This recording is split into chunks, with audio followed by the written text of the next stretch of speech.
Okay. Hi, everybody. Hello, everybody in Zoom world, and hi, everybody in this room. Very, very nice to see everybody. Good to see you, Valerie. Good to see you. Where have you gone, Scott? Oh, there you are. Scott, good to see you. And Maria, good to see you. Kozan, good to see you. And Bill, good to see you. Will, good to see you. Teachers all. And Sarah, good to see you. ED of Mountain Cloud. And yeah, so let's see. I wanted to give a talk. Well, I still want to give a talk on the subject of breakthroughs, breakthrough experiences. You know, it's sort of a significant element, as many of you know, in the Zen tradition that we're part of in Sambo Zen. Not necessarily in all schools of Zen, actually. And I want to just sort of investigate really a little bit what we might say about it, you know, and what we might kind of sort of think about it, the idea of breakthroughs. And I suppose I've got a secret little, you know, notion, which I'm going to make not secret, which is sort of actually, really, is there such a thing? That's my sort of going to be my question. I mean, so on one level, let's see, yes, there assuredly are. But let's see whether on another level that holds up, kind of thing. And actually, on that line, do I mean on that line? I mean, in line with that, I found myself disagreeing with the Gata we just recited. I think it's nonsense. The first line says, the dharma incomparably profound and minutely subtle. I quite like that. Incomparably profound incomparably profound is exactly right. Because it's all encompassing, you know. And minutely subtle, absolutely the tiniest eyelash is it, lovely, is rarely encountered. I don't understand that. I don't think it's true at all. I even wonder if it's kind of self-serving. that we who are telling you this, you know, note that you're lucky to be hearing it, you know, that kind of thing. You know, I mean, I think if you've got any kind of, you know, biosphere participation that delivers awareness of some kind, you got the dharma. You know, I don't think you can have. There's no. It's meaningless to say it's rarely encountered. It's absolutely every moment of our lives. So then the next line, it's rarely encountered even in hundreds of thousands of millions of ages. I mean, it's pointless to say that. You know, as you're saying it, that line is right now. You know, these millions and thousands of millions of ages, where are they? You know, the whole point of this practice, in some sense, is that it begins with the realization that truly, there's only now. You know, what does Thich Nhat Hanh say? That there's only one moment, or there is only now, and it contains everything, you know, or something like that. That's the whole beautiful, magnetizing force of all these ancient practices that come down to us. Is surely they're, you know, if you can say one thing only about them, they're always about coming back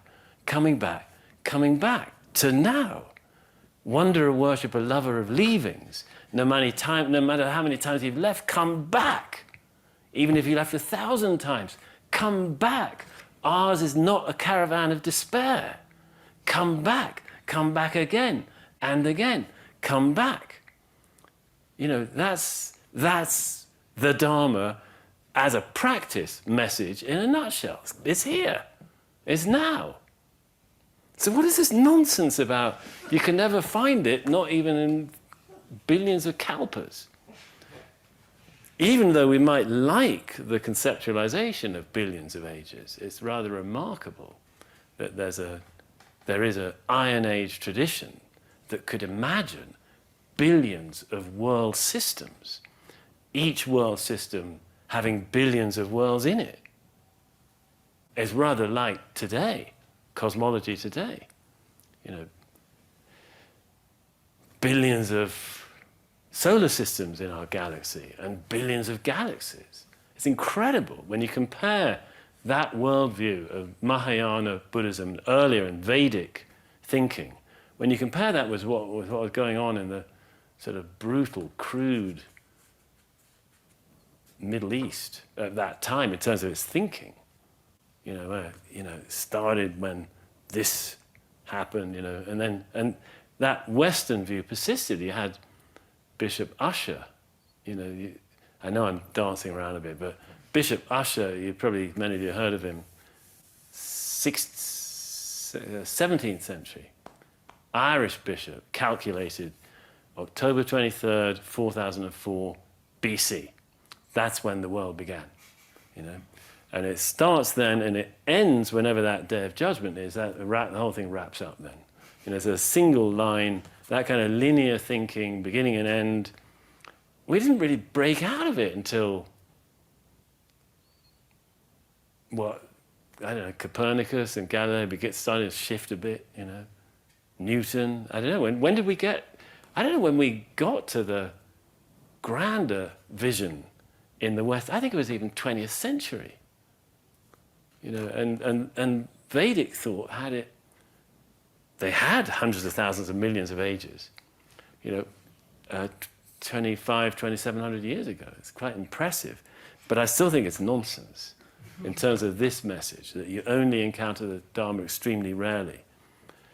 You can't escape it, would be more to the point. We now can see it, yes. We now can hear it, yes. We now can receive and maintain it. No, I don't really agree with that. What do you mean receive it? Like it's something that is outside of you that comes to you. What do you mean maintain it? Like it's something that needs to be supported and maintained. It's nonsense. The whole point of finding this Dharma is finding it's never not been here. You can't get away from it.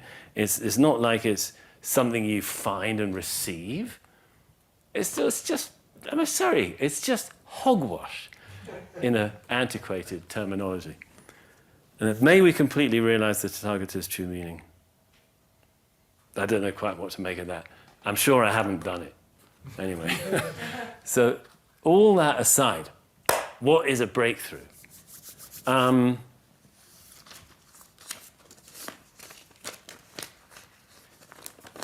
Well, it's something that is acknowledged widely.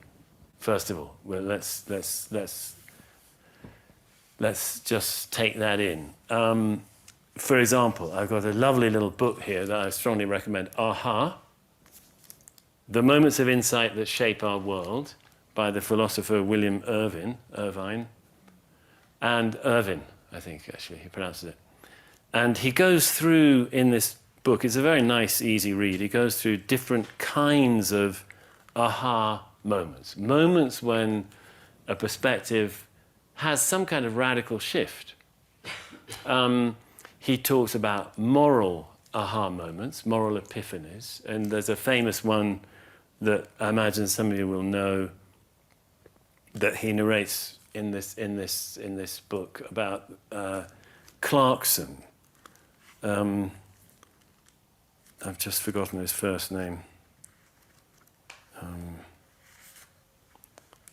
Thomas Clarkson. In 1784, he was a student at Cambridge, and he won the university's essay writing competition, and he decided to see if he could be the first student to win that competition twice. So he entered the competition again the following year, and the subject the following year, this is the times they were in, was I'm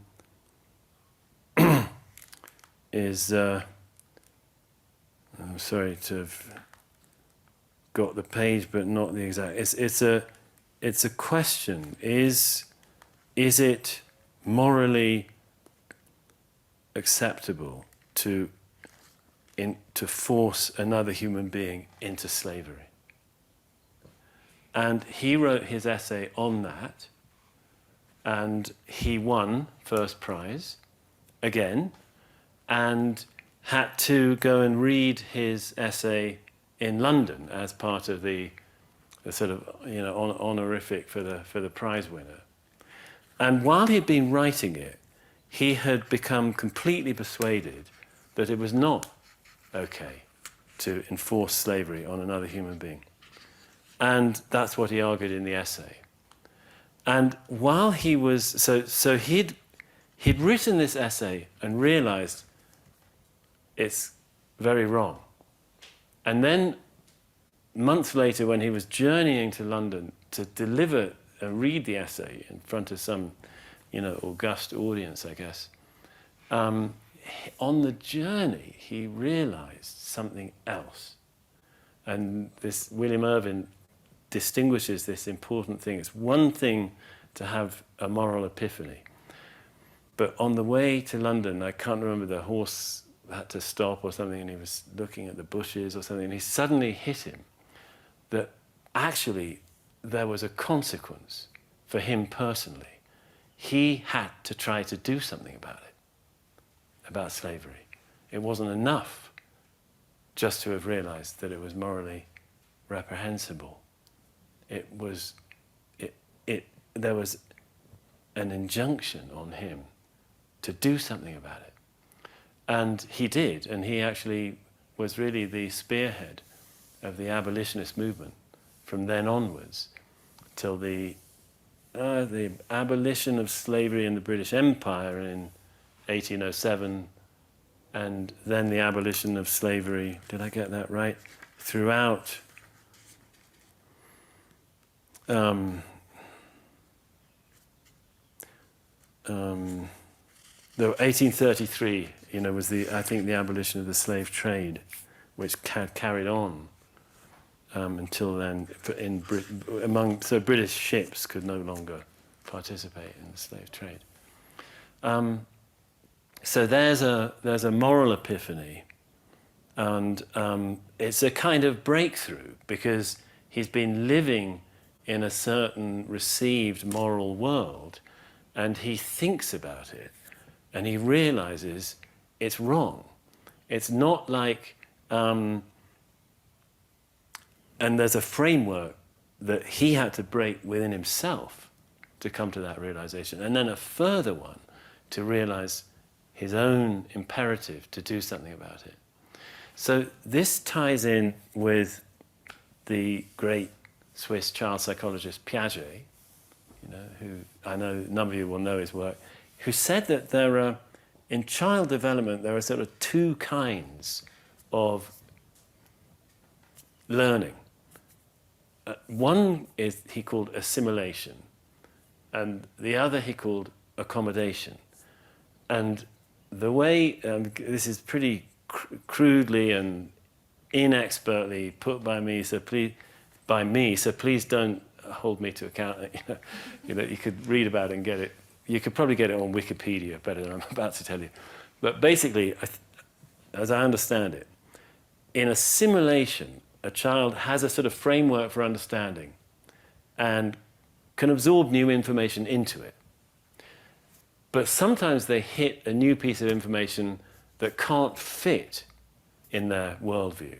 And then the worldview has to break, and a new one develops that can accommodate the new information.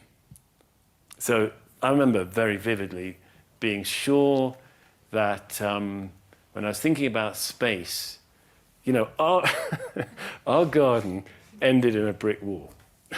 So I knew there was this thing called space. The moon was in it, the stars were in it, spaceships went into it. Obviously, space had to end, just like our garden. And I thought, I got it. It's got a brick wall at the end of it. I must have been 5 years old or something. And then I remember, there was a moment when I suddenly thought, but wait a minute, what's the other side of that brick wall? And I realized it couldn't possibly stop there. So that was, I think of that as a kind of mini moment of accommodation when my worldview expanded. Oh, it doesn't end like our garden, you know. And so, you know, many more like that. And so perhaps we could say, you know, a moment of breakthrough is one of Piaget's accommodation moments, when a worldview breaks. And what's going to take its place? Well, there could, well, let's say sooner or later, another one that accommodates new information, takes the place of the former one. Fine, in a kind of breakthrough. Now, when it comes to practice, we've got in our Zen tradition, we've got this famous koan known as Mu, that in this room and on this Zoom room probably many of you might, some of you anyway, will be familiar with.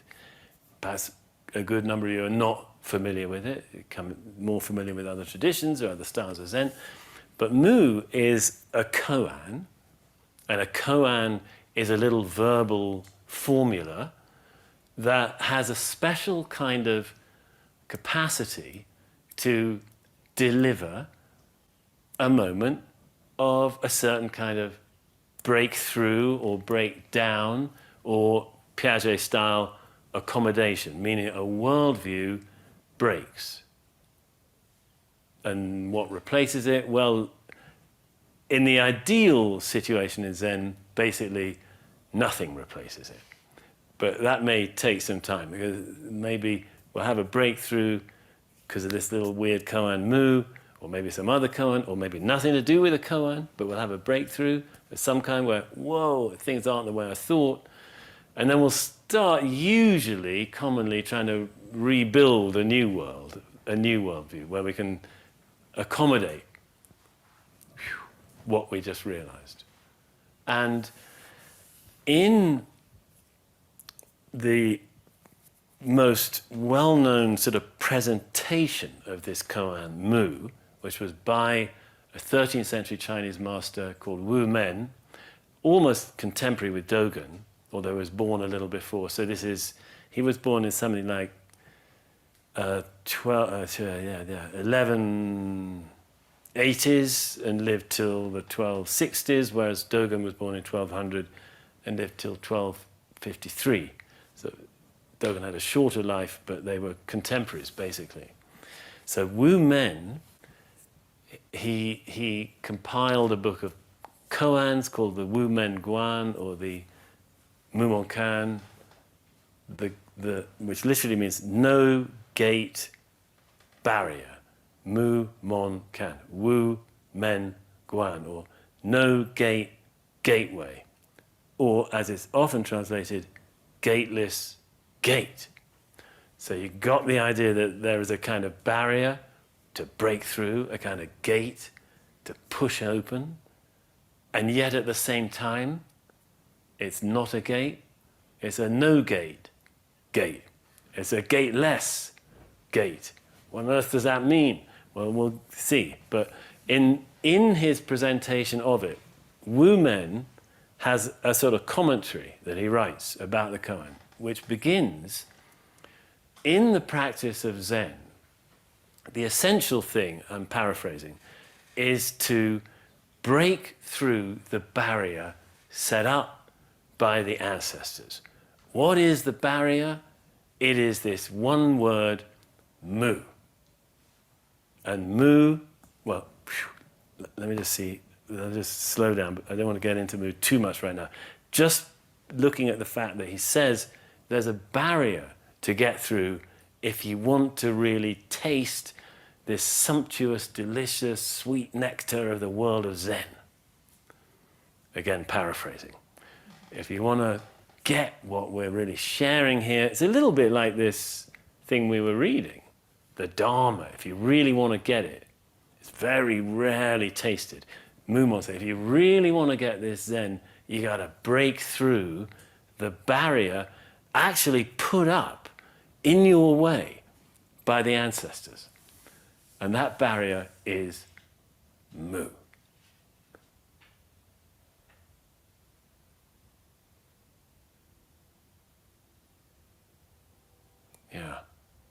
not very kind of kind, is it really? As a spiritual sort of approach. You know, we want our spiritual life to nourish us and help us in this life. It's hard enough, you know, and we surely we want to be comforted and soothed and supported and nourished so that we can live life with a fuller heart and a more engaged, caring and free and supported, connected way of life.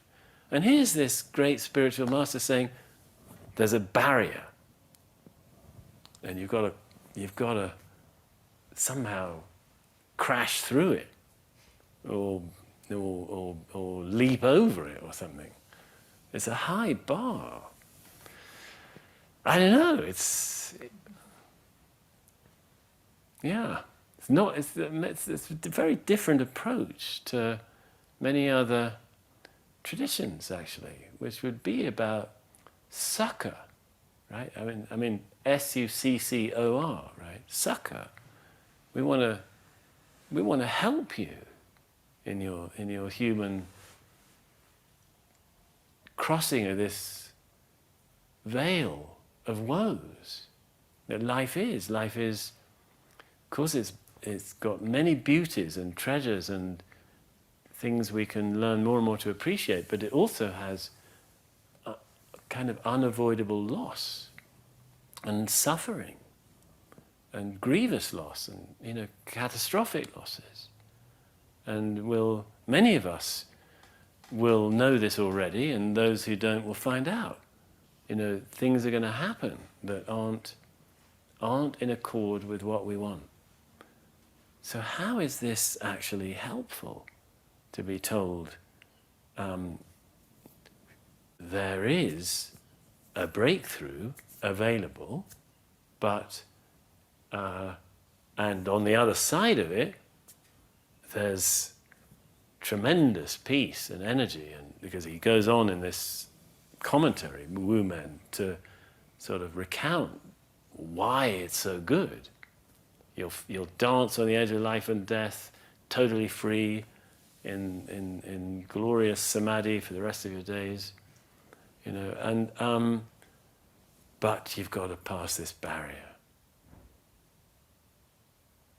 Okay, so let's just say for now, Wu Men is at least endorsing the notion that there are breakthrough experiences. And regardless of whether we like what he's doing, he is at least saying, yes, there is a kind of thing that humans can have called a breakthrough. And presumably, again, it's in line with what we've been looking at so far. Aha moments, be they moral or mathematical. Actually, he's got some great mathematical ones in this book, William Irvin does. And or be they, in the Piaget line, it seems to be endorsing it, that there is a kind of breakthrough we can go through. Or many kinds, several kinds. And in practice, there are kinds as well.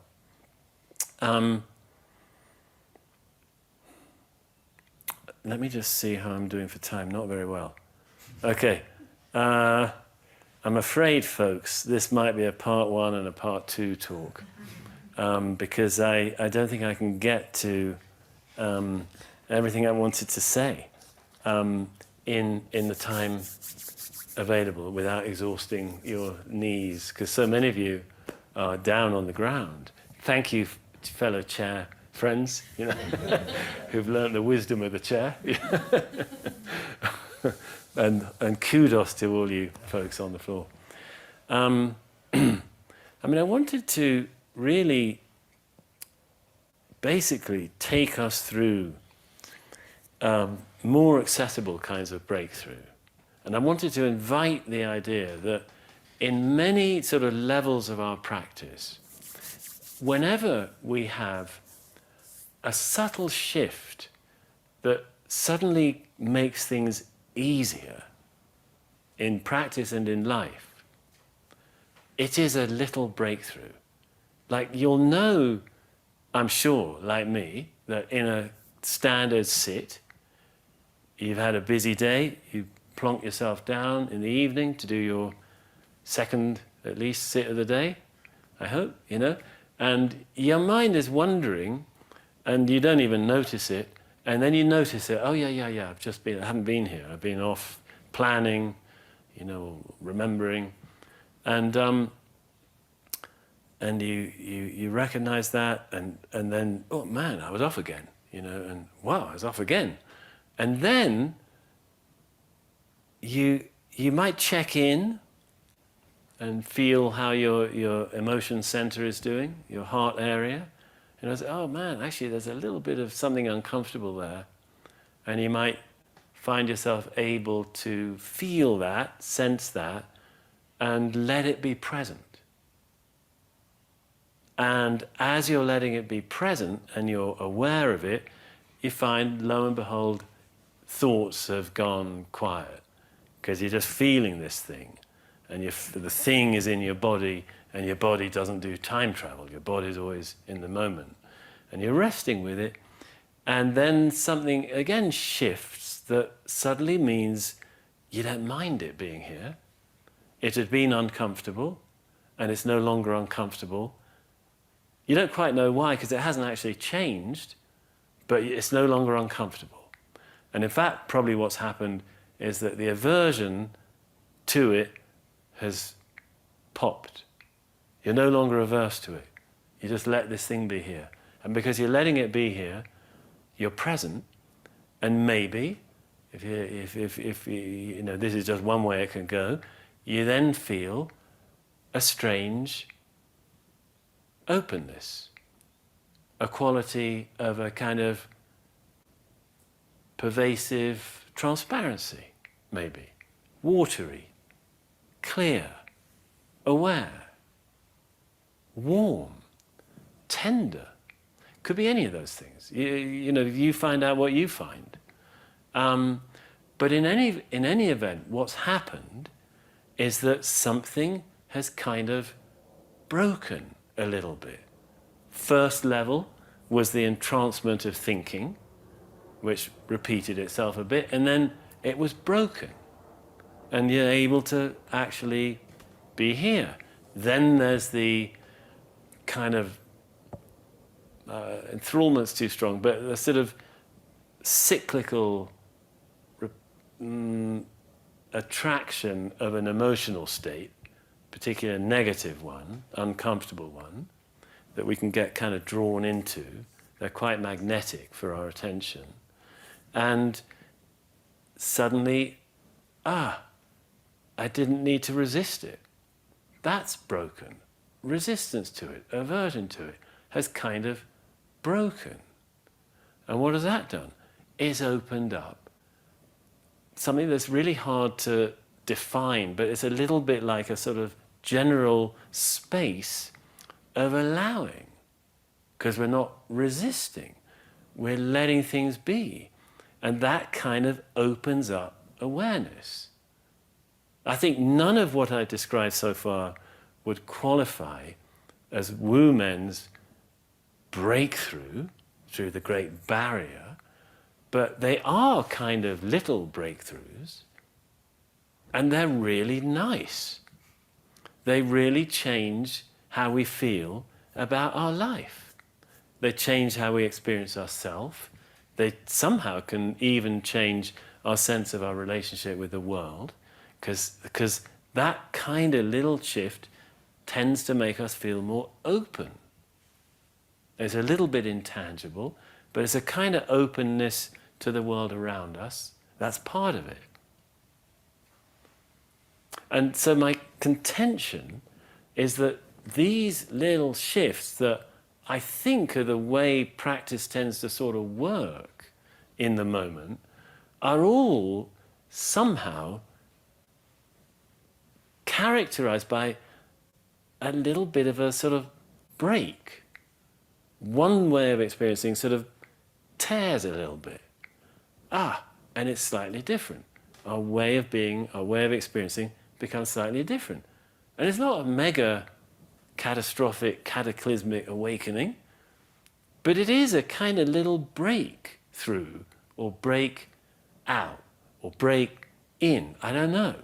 But it's a kind of, it's a little, it's not a continuum. I mean, it's not like, there's nearly always, I think, some moment of a kind of shift, rather than, we can be gradually settling, and then we notice, oh, this is different.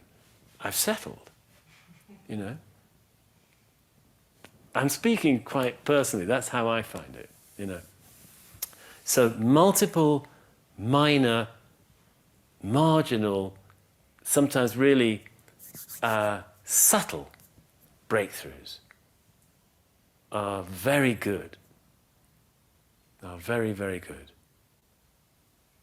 Now, however, I'm going to basically stop now, and I think I'd like to come back sometime, if I may, and deliver part 2, because I've been talking about why there are breakthroughs and why they're not only enormous. And I think it's really important to learn to value the little ones. How lovely the little breakthrough. That's what I wanted to share for part 1. Okay, so now. What about reading us? Oh, you want me to? Okay. Well, thank you, Valerie. I was about to say some questions. I'll read. I want to read a little bit of my book, actually, my new book, Original Love, that describes somebody having a little lovely breakthrough. And forgive me, any of you who've heard this before. I think one or two of you might. Let's see. Where are you? Yeah. I think I'm okay. Thanks, though. So this will take a few minutes. And then I do want to take some questions on Zoom in the room. So just have that in your back pocket. So this is about a student who was having a really hard time, a really difficult time with a grown-up child of theirs who had serious mental health problems and addiction problems. And she went down to the beach one evening. She was living down in California. And she just reported all this to me, and I gave me permission to paraphrase it. But she was watching the waves come in and go out in the evening. And she saw the sun had gone down, it was almost night, but the sky was still pale. And just now the sea catches her attention, the way each wave slides up the beach like paint spilled from a pot. Up the slope it pours, pale as cream, and then turns into a landslide of grey gravel in the dim light as it withdraws,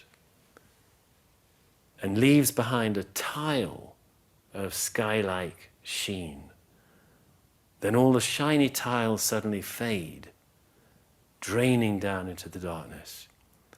Then in comes another wave, covering the dark place, and the process repeats. She watches entranced. It's incomparably beautiful. And she realizes that beauty is being met by a long tone of sadness or unease within her, almost as if the beauty calls forth her pain, speaks to her pain. Then it dawns on her that what she's seeing, the experience of this sight, requires her consciousness in order to be known. The beauty is really a double act. Both the scene and she herself are needed for it to arise. If this beauty couldn't exist without her, then was it the sea's beauty or her mind's beauty? Whose beauty was it? What, in the end, was this world, whose beauty could sometimes be seen? Where was the beauty, in the world or the mind? It was wonderful to be seeing it and at the same time to be feeling the hum of emotion ringing like a guitar string. They spoke to each other. The sight and the sound responded to each other. And for a moment she felt that recognition between them was in some way how the world was made, how the experience of this world came into being. And for a moment, there was nothing else, just this magical sight and this hum of emotion in response to it. And the two things were all there was. They were like two magnets that almost touched each other, generating the magnetic field between them and around them. It was utterly beautiful. That was the important thing. She felt she was touching life itself. To have experience, that was the great wonder. To be still enough to notice we are having experience. That was where the true gold of life lay. So that, again, I don't know if Wu Men would give that the stamp of his approval and consider that the ancestors' barrier had been shattered. And I don't think she'd have cared, you know. But it certainly was a very meaningful experience for her to somehow recognize that the relationship of her own mind and to the world was not simply one of I'm in here, world's out there. There was more to it than that.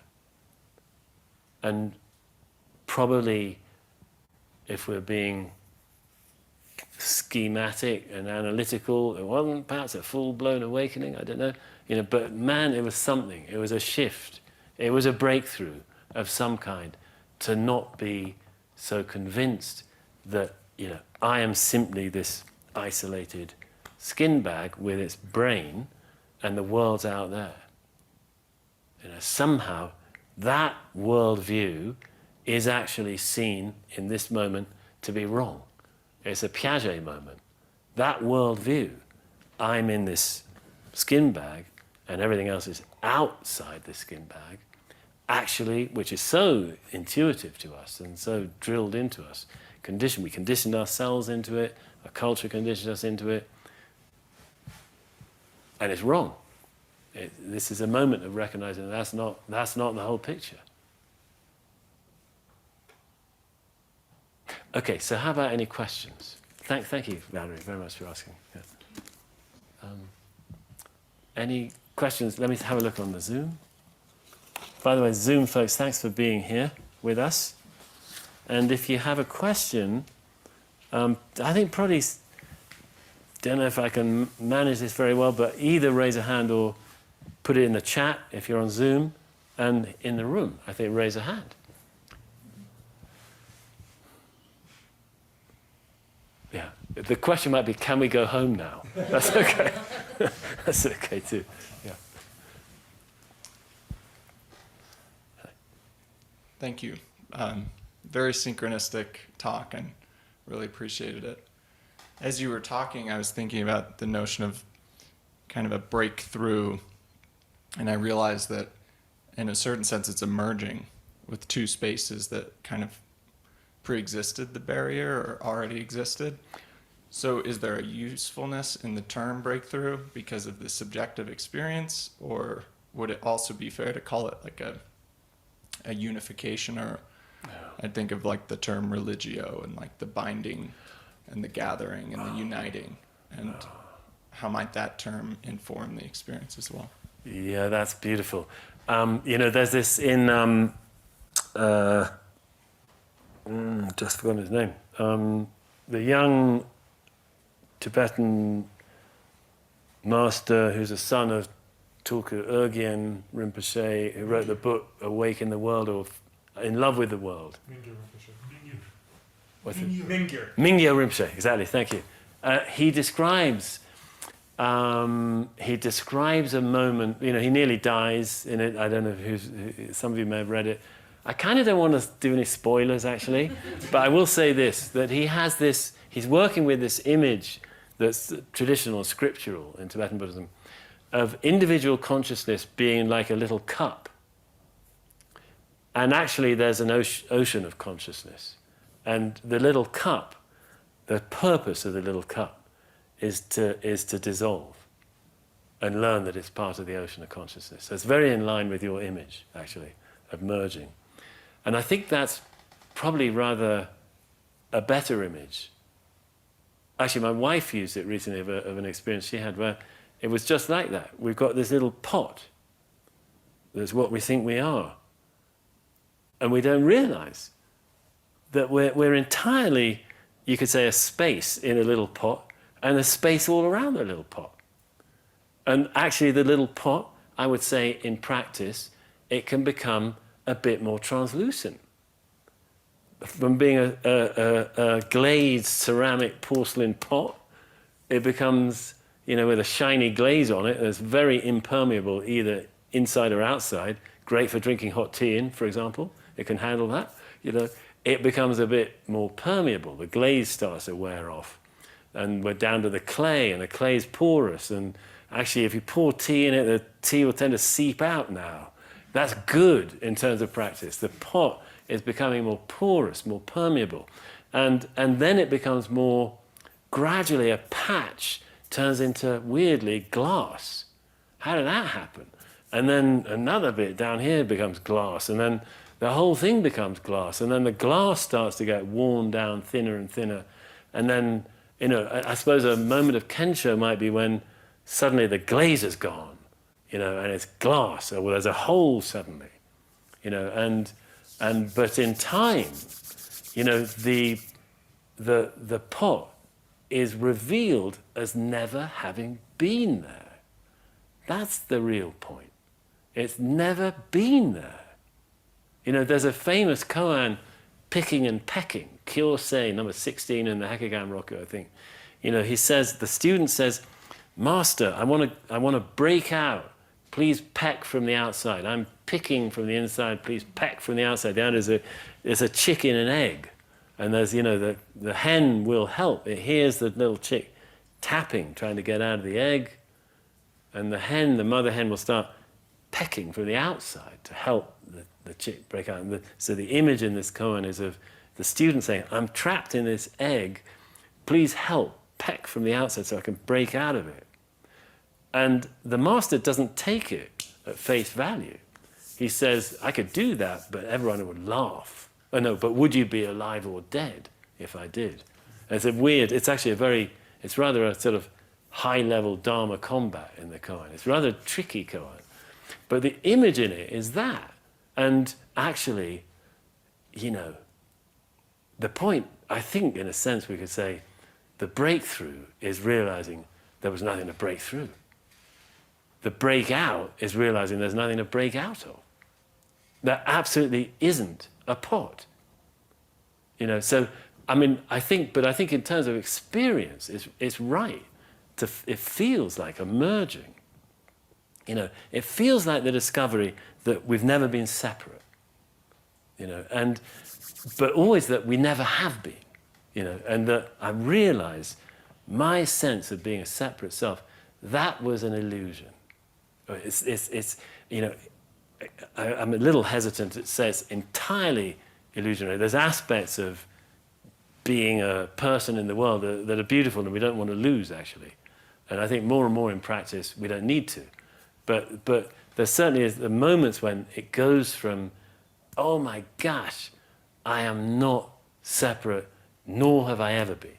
Or even, oh my gosh, I'm not this person I thought I was, and I never have been, and there's never been a person here the way I thought they had, And when there's not that, it's not just that little self is snuffed out, it totally changes our sense of the world around us as well, if you see what I mean. Okay, great, thank you. Any other pointers for our discussion? Yeah.